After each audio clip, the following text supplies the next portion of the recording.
திருச்சி மாவட்டம் எசனப்பட்டியில் அருள்மிகு செல்லாயியம்மன் ஆலயம் உள்ளது. இந்த ஆலயத்தை சுற்றுவட்டார கிராம மக்கள் அனைவரும் வழிபட்டு வருகின்றனர்.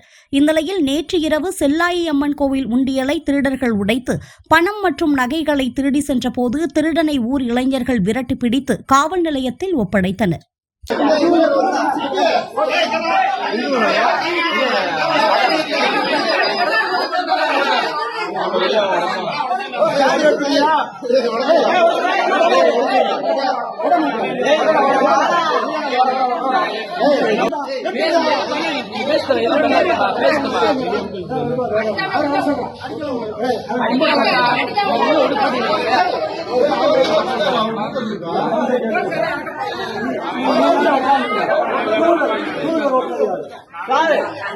அதிகம்